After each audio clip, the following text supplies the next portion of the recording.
La boîte noire du DC-10 d'UTA retrouvée dans le désert. L'explosion à bord est donc sans doute l'attentat, reste la thèse la plus plausible. Gorbatchev fait le ménage, il élimine deux de ses principaux opposants, des conservateurs, pour poursuivre sa politique de réforme. Le président du PNFE, un parti d'extrême droite maintenu en détention. Qui sont ces étranges militants extrémistes? Reportage. Drame de l'enfance martyre en Charente, un adolescent enfermé depuis 6 ans dans une cave par son beau-père. Bonsoir, le mystère du DC-10 du désert. Depuis hier soir, nous n'avons pas eu beaucoup d'informations supplémentaires sur ce drame. Il faut dire que l'avion d'UTA s'est écrasé au milieu d'un désert qui est grand comme la France. Seule certitude, il n'y a pas de survivants. En revanche, on l'a appris il y a quelques minutes, la boîte noire de l'appareil vient d'être retrouvée. Quant aux causes de la catastrophe, eh bien, la thèse d'un attentat qui aurait fait exploser l'avion en plein vol est la plus plausible. Les débris du DC-10 sont éparpillés, en effet, sur des kilomètres et des kilomètres carrés. Alors voici les premières images prises d'avion par nos envoyés spéciaux. Dominique Verdeillan. Une empreinte noirâtre dans un océan de sable. L'impact principal du DC-10, une carlingue disloquée. Au milieu de ce cratère, seuls quelques morceaux de métal calciné sont facilement reconnaissables. Plus loin, d'autres morceaux de l'épave. Plus important, la dérive de l'appareil. À côté peut-être un réacteur. À plus de 6 km de ce point d'impact, les premiers secours arrivés hier après-midi ont repéré une partie du fuselage. Plus loin, le cockpit. Éparpillés sur une superficie de plus de 50 km², jonchant les dunes du désert du Ténéré, des débris métalliques, mais aussi des effets personnels. De nombreux passagers étaient toujours assis sanglés sur leur siège. Un dernier passage, alors à votre gauche, vous allez avoir dans un premier temps les hélicoptères, et à droite, à gauche également, l'impact principal. Et à droite, des gros débris. Ces deux hélicoptères Puma ont été les premiers à arriver sur les lieux 24 heures après la catastrophe.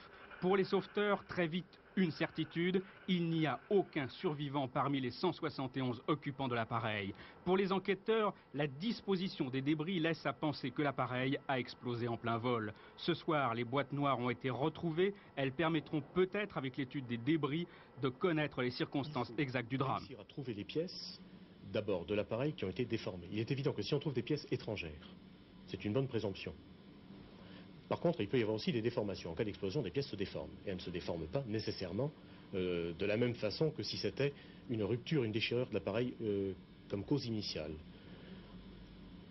Il y a donc un travail, je dirais, presque de reconstitution de parties de l'avion. En fin d'après-midi, les premiers corps des passagers du vol UT-772 ont été transférés vers N'Djamena.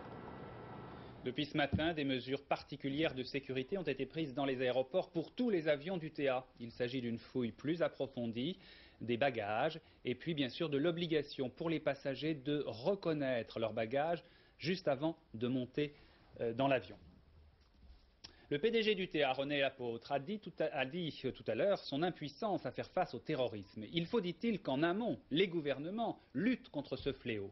Et M. Lapôtre refuse d'être tenu pour responsable de toute la chaîne de sécurité. Écoutez. S'il faut fouiller tous les bagages de tous les passagers, il faut se mettre dans une situation qui est simple, qui est celle de pays en guerre. Ça prend des délais considérables, avec une efficacité qui n'est d'ailleurs pas totale. Si déjà la sécurité n'est pas complètement assurée dans des aéroports, comme Francfort ou Londres, on l'a vu récemment, a fortiori, dans beaucoup d'aéroports africains. Est-ce que vous avez reçu récemment des menaces? Non, absolument aucune. Je crois qu'UTA n'est pas en cause dans cette affaire.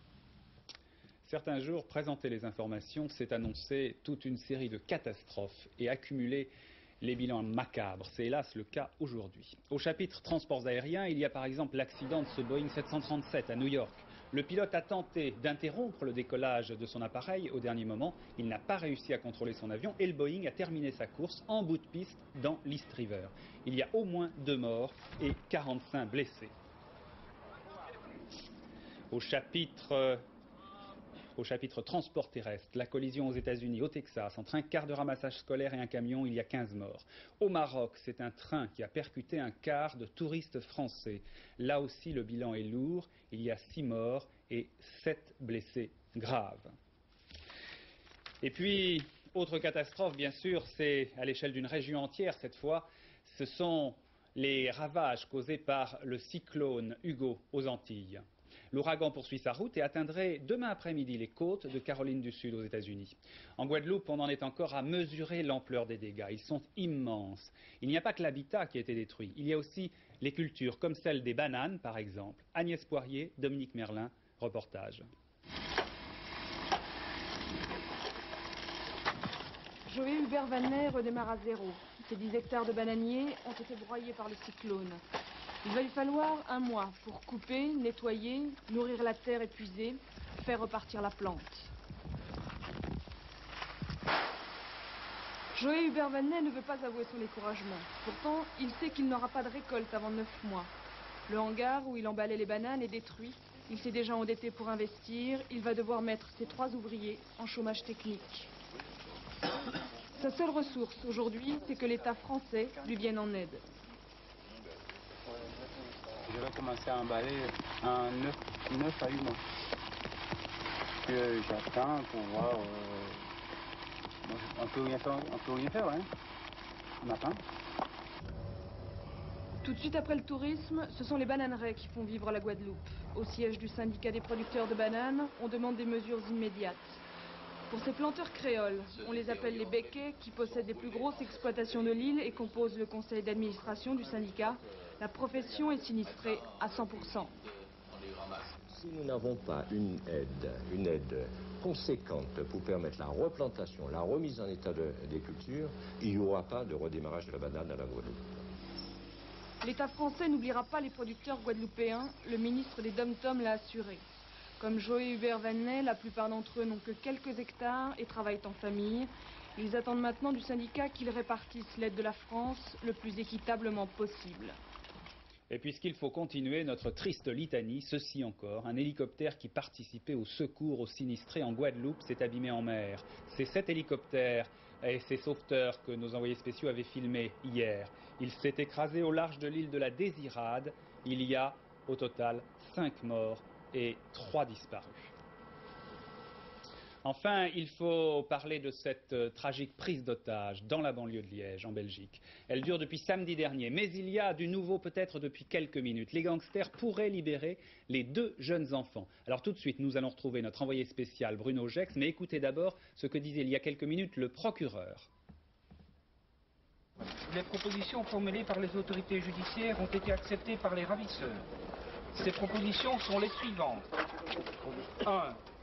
Échange des 2 enfants contre la remise en 2 fois d'une somme totale de 30 millions de francs belges.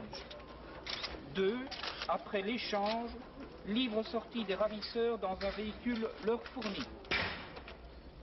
Les autorités judiciaires entendent respecter la parole donnée dans le cours des négociations. Elles demandent que les termes de ce communiqué soient diffusés le plus rapidement possible. Barricadés dans la villa des Joris, Philippe Delair et ses 2 complices ont donc fini par entendre le message des autorités belges. Si les 2 fillettes, Gaëlle et Françoise, sont libérées, il reste la mère, Marie-Madeleine Joris, aux mains des ravisseurs. C'est peut-être elle qui a été à l'origine de ce rebondissement. À 16 h, la situation est montée d'un cran à Tilf. Philippe Delair a dans un premier temps annoncé que la mère des fillettes avait eu un malaise. On a même parlé d'une tentative de suicide. 16 h 20, Marie-Madeleine Joris téléphone elle-même aux policiers et annonce que son état de santé s'est amélioré. 19 h, le procureur du roi et le premier substitut viennent informer les journalistes que les preneurs d'otages ont fini par accepter leur proposition. La politique avec les ultras de l'extrême droite. L'attention a été attirée sur eux récemment parce que le président du PNFE, Claude Cornillot, s'est retrouvé en prison. Et aujourd'hui, le juge a décidé de son maintien en détention. Il serait impliqué dans l'attentat raciste du foyer Sonacotra de Cagnes-sur-Mer. Alors nous avons voulu savoir qui étaient ces ultra-extrémistes, ces militants d'un genre un peu particulier. Roland Sicard, Jean Cornu, reportage. Claude Cornillot, le président du Parti nationaliste français et européen, était apparu pour la dernière fois en public il y a un mois. C'était le congrès européen de l'ultra-droite, un rendez-vous qui se tient chaque année et où les militants français, belges, anglais, allemands, hollandais exposent leurs idées, sortent leurs drapeaux et leurs uniformes. Depuis, Claude Cornillot a été arrêté dans le cadre de l'enquête sur l'attentat du foyer de la Sonacotra de décembre 88, un mort et 12 blessés. Une action pour laquelle plusieurs membres du PNFE avaient déjà été mis sous les verrous. Jusqu'ici, l'organisation avait gardé le silence, elle nie à présent tout en bloc. Je pense que c'est proprement scandaleux. Claude Cornillot a été arrêté non pas pour ce qu'il lui est reproché officiellement, mais tout simplement pour un délit d'opinion, parce qu'il est nationaliste et parce qu'il représente l'opposition la plus radicale face au régime actuel. Sur le fond, vous le désapprouvez, cet attentat? Sur le fond, oui. Ce ne sont pas des méthodes de lutte politique. Désaccord affiché sur les méthodes, mais pour le reste, le PNFE annonce la couleur. Côté apparence, chemise sombre et croix celtique. Côté idée, un intérêt non dissimulé pour le régime hitlérien, un nationalisme de combat et des thèses sur lesquelles se retrouve l'ultra-droite de plusieurs pays européens. Nous ne sommes pas un parti démocratique. Nous rejetons la démocratie et la société multiraciale. La démocratie parce qu'elle produit les mêmes maux dans tous les pays d'Europe, à savoir le chômage, l'invasion allogène, la baisse de la natalité, le sida, la drogue. Nous, on veut préparer la Troisième Guerre mondiale, ce ne sera pas une guerre entre les idéologies, disons, ce sera une guerre entre les races. Ça, on voit tous les jours dans la rue. Des propos qui jusqu'ici n'avaient pas inquiété outre mesure les enquêteurs. Ils estiment à 500 en France le nombre de militants du PNFE. Le juge d'instruction de Grasse, chargé du dossier des attentats de la Côte d'Azur, lui, poursuit son enquête. Un policier membre d'un syndicat de police d'extrême droite est recherché. 10 personnes sont d'ores et déjà sous les verrous. La rentrée du patronat. François Périgaud, le président du CNPF, donnait son point de vue cet après-midi sur l'automne social et sur les grands choix économiques. Alors essentiellement, bien sûr, le conflit Peugeot et le budget présenté hier par le ministre de l'économie. Véronique Auger. Habituez-vous à cette image. Désormais, le patronat est dirigé par une troïka. À gauche du président, l'homme de l'économie, patron d'une holding industrielle et financière. À droite, l'homme du social qui dirige une grosse entreprise des travaux publics. Ils savent qu'on les attend au tournant sur le conflit Peugeot. Ils savent qu'ils marchent sur des œufs. Leur réponse sera « Laissez M. Calvet tranquille, jusqu'ici il a bien mené son affaire. D'ailleurs, ajoute-t-il, c'est un conflit isolé. » Mais ne nous laissons pas obnubiler par un conflit social qui est grave, c'est vrai, et puis un conflit social, c'est toujours extraordinairement pénible pour ceux qui le vivent et pour ceux qui le regardent. Mais enfin, un conflit social ne fait pas le climat social de la France. Autre point d'agacement du CNPF, le fameux pacte de croissance du Premier ministre. Il risque de créer de faux espoirs pour les salariés du privé. On donne l'impression que la croissance, c'est finalement la constitution d'un espèce de tas d'or, d'un pactole qui est là, qui est parfaitement inutile, qui ne doit servir à rien dans l'avenir, alors qu'il est là pour servir dans l'avenir, et puisqu'il est là, eh bien il faut le distribuer. La façon dont on partage les bénéfices de l'entreprise doit être laissée absolument à la discrétion, à l'initiative de ceux qui ont la responsabilité de la diriger. Enfin, le CNPF, qui apparemment souhaite à tout prix se démarquer du gouvernement, le CNPF trouve le futur budget insatisfaisant. Il pénaliserait trop les cadres. Le président Mitterrand a lui aussi parlé de l'actualité sociale tout à l'heure. Des inspecteurs des impôts en grève ont manifesté lors de sa visite à l'hôpital Henri Mondor de Créteil. Le président inaugurait un service pour les personnes âgées et écoutez ce qu'il a dit sur les revendications. Écoutez M. Mitterrand. Ici et là, à Créteil comme ailleurs, un certain nombre de groupes sociaux, socio-professionnels qui en appellent à la puissance publique, qui veulent débattre, discuter autour de revendications dont l'inspiration est légitime. Celle de vivre mieux, avec des moyens plus conséquents. Étant bien entendu que tout cela n'aurait pas de sens si l'ensemble de la maison, si la nation dans son ensemble, devait être bousculé au point que finalement chacun souffrirait de la perte de substance que signifierait une mauvaise gestion. Et l'essentiel, c'est de donner, de rendre son dû à chacun, à chaque groupe social, à chaque individu. Et de ce point de vue, c'est très bon, c'est très utile d'entendre exprimer, même fortement, les aspirations et les besoins. Le grand coup de balai de Mikhail Gorbatchev à l'occasion du plénum du comité central à Moscou. C'était hier. M. Gorbatchev n'y est pas allé de main morte. Il a remanié carrément la direction de son parti. Il a mis sur la touche 2 des principaux conservateurs du parti. Peu à peu, le numéro 1 soviétique tente ainsi de s'imposer. Georges Bortoli. Hier soir, à l'issue du plénum du comité central, M. Gorbatchev pouvait être satisfait. Il venait d'éliminer 3 des 12 membres du Politburo, l'instance suprême du Parti communiste. Sur ces 3 exclus, 2 au moins étaient des personnalités considérées comme réticentes à son égard. L'Ukrainien Sherbitsky, d'abord, doyen du Politburo à 71 ans, s'était montré assez habile pour se trouver en voyage aux États-Unis en 1985, au moment même où l'on était en train d'élire M. Gorbatchev, ce qui lui avait permis à l'époque de ne se brouiller ni avec les pros ni avec les anti-Gorbatchev. Habile ou pas, il a fini par partir. S'en va également M. Tchevrikov, ex-grand patron du KGB, qui, à plusieurs reprises, a critiqué publiquement la politique de M. Gorbatchev. Alors, pour remplacer ces partants, le secrétaire général a fait entrer au Politburo 2 hommes qui passent pour être de ses fidèles. Il y a M. Kryuchkov, actuel patron du KGB, et M. Slunkov, à qui il avait déjà donné plusieurs promotions brillantes. Autrement dit, il semble bien que ce soir, M. Gorbatchev ait renforcé sa majorité au bureau politique. Alors merci Georges. Et avec nous maintenant, en direct de Moscou, M. Vadim Perfiliev, le porte-parole du ministère des Affaires étrangères soviétique. Alors bonsoir M. Perfiliev. Alors, bonsoir. Dites-moi, c'est une sacrée purge tout de même que vient de faire Mikhail Gorbatchev, parce qu'il se débarrasse des conservateurs, il se débarrasse de ses ennemis au fond. Bien, ce qu'il y a de commun de ces gens qui sont partis maintenant du bureau politique, c'est leur âge, c'est aussi la santé qui n'était pas excellente pour cela. Il y a aussi en commun, il y a deux par exemple, M. Solovyov qui a quitté son poste à Leningrad, qui lui a valu justement la place dans le bureau politique, et il y a M. Talezin qui auparavant a aussi perdu sa place dans le gouvernement. Donc il s'agit du départ des gens qui sont allés à la retraite, qui ont été d'ailleurs remerciés par le plénum, par M. Gorbatchev lui-même, et je crois qu'on pourrait quand même commencer à s'habituer à ce que le bureau politique, le secrétariat du comité central du Parti communiste se rajeunit. Et d'ailleurs, c'est l'exemple, il y a tous les secrétaires du comité central qui sont rentrés maintenant, et il faut bien voir l'importance de ce mouvement. Ils sont tous nés en 1936, 1937.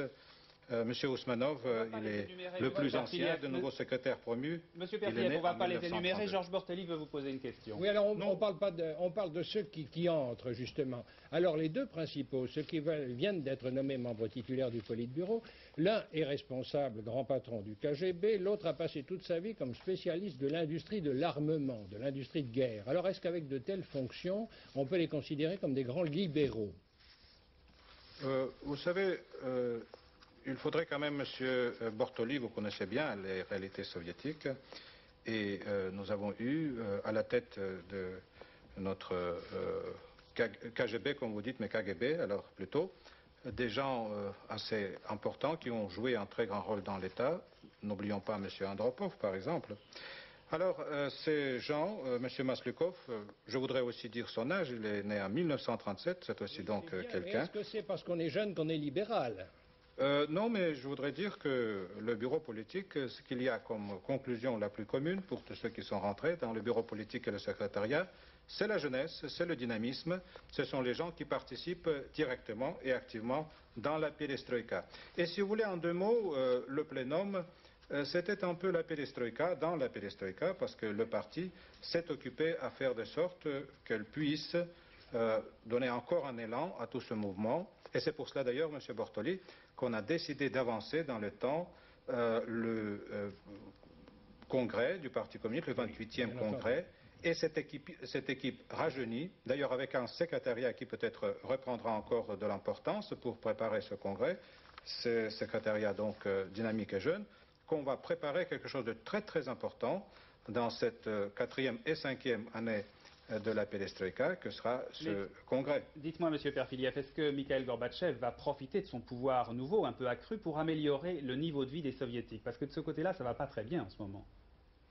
Oui, ça ne va pas encore très bien, mais justement, ce que nous avons vu pendant ce plénum, c'était une direction qui s'est montrée tout à fait décidée à aller de l'avant dans la perestroïka. C'était loin de ces prévisions de voir une direction déboussolée, une direction cherchant quelque chose comme la médiane entre les différentes possibles directions, etc.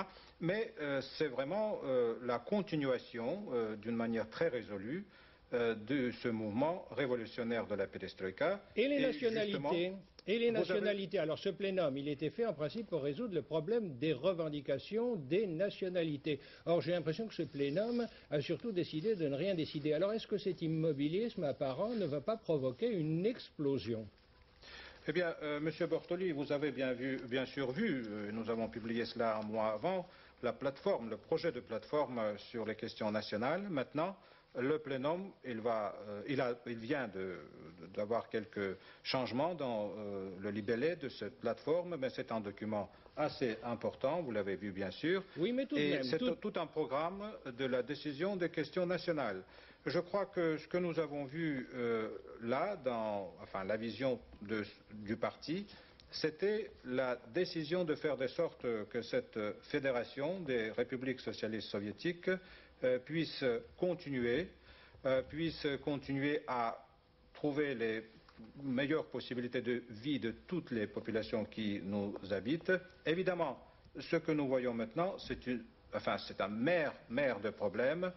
Et ce n'est pas quelque chose de tout à fait plat, ce n'est pas un patinoire. Donc il y a des vagues, il y a des hauts et des bas, il y a aussi des extrémismes, il y a aussi des séparatismes. Et je crois, Monsieur Bortoli, que ceci est vrai non pas seulement pour un pays socialiste, mais pour pas mal de pays dans le monde. Merci, Monsieur Perfiliev. Nous aurons l'occasion de reparler de tout cela, certainement.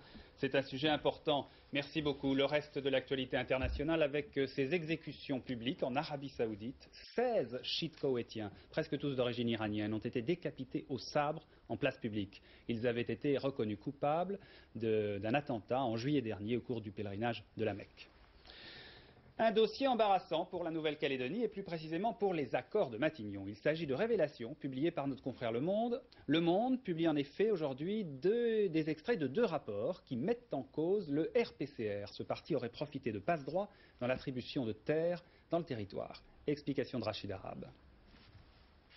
Les 2 rapports dont fait état Le Monde sont accablants pour les partisans de Jacques Lafleur, le leader anti-indépendantiste. Certains de ses proches auraient bénéficié d'extravagantes faveurs dans l'attribution de terrains en tout genre, un domaine qui en Nouvelle-Calédonie est extrêmement sensible.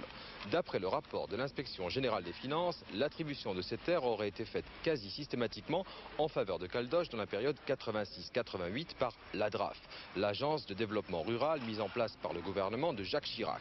La publication de ces documents par des voies encore inconnues met donc également en cause la politique du secrétaire d'État au Dom-Tom de l'époque, Bernard Ponce. Les 2 rapports divulgués aujourd'hui sont sur le bureau de Michel Rocard depuis plusieurs mois déjà.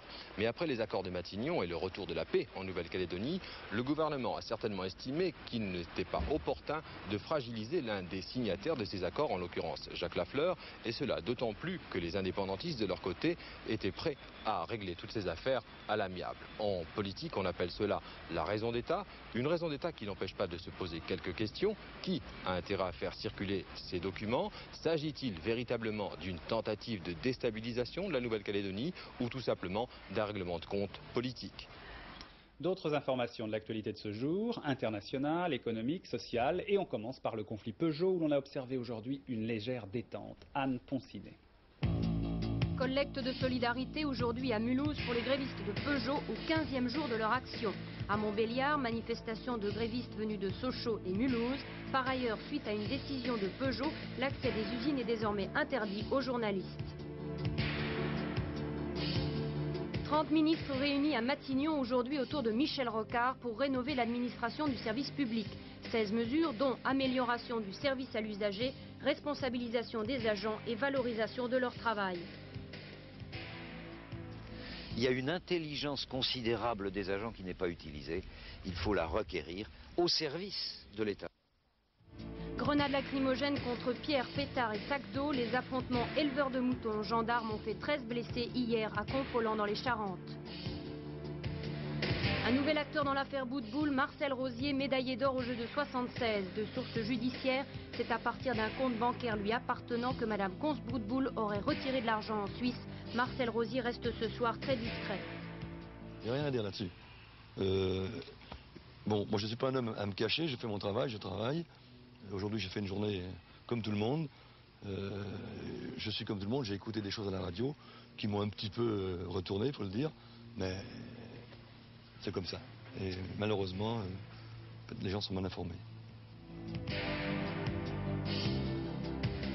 Andreas Papandreou, ex-premier ministre socialiste, comparaîtra devant une cour spéciale pour l'affaire des écoutes téléphoniques. Décision hier soir du Parlement grec par 169 voix contre 2. Les socialistes n'ont pas voté. Début aujourd'hui de la dernière vague du retrait vietnamien du Cambodge. Officiellement, 26 000 soldats vietnamiens doivent partir avant le 27 septembre prochain. L'armée de Hanoï était entrée au Cambodge il y a 10 ans.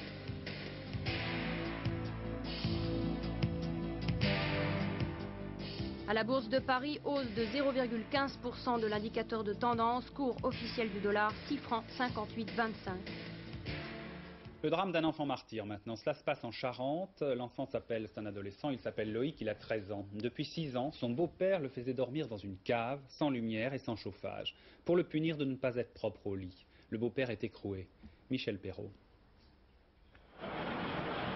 Loïc rentre de l'école. Aujourd'hui, il dormira probablement dans une chambre, comme ses frères et sœurs. Depuis 6 ans, il vivait dans cette cave, privé de lumière et de chauffage.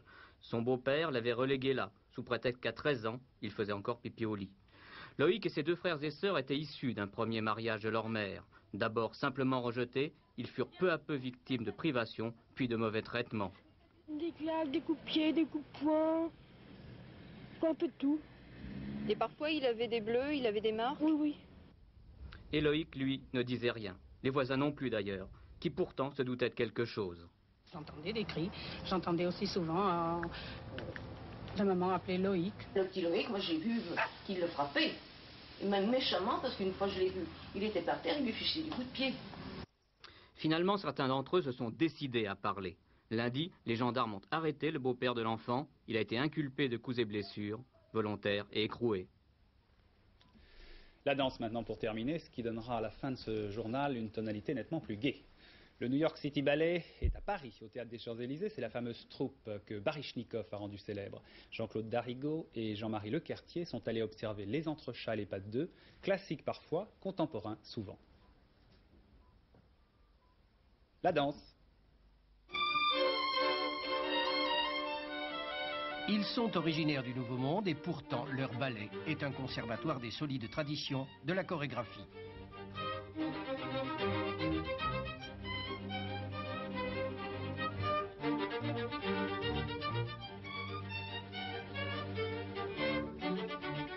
Ce sont tous les disciples de Balanchine, ce sont les enfants de Balanchine, et Balanchine était le plus grand chorégraphe de notre siècle, après qu'on ait eu Petipa, donc vraiment c'est ça qui fait la troupe, c'est d'avoir eu un maître comme Balanchine. Qui dit Balanchine dit classicisme, mais classicisme ne signifie pas nécessairement fixation dans une expression reproduisant le passé.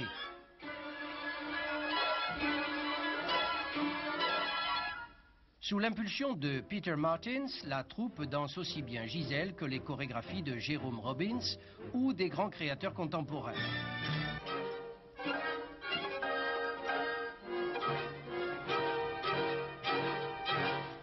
Mais personne ne sera étonné que le New York City Ballet soit particulièrement à l'aise dans le style américain, qui n'est pas sans nous rappeler comme ici quelques ballets de comédie musicale célèbres.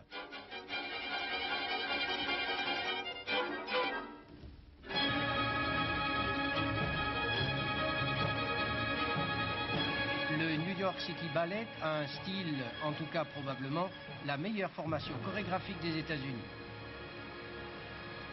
Voilà, ça au moins ça donne une grande bouffée d'optimisme.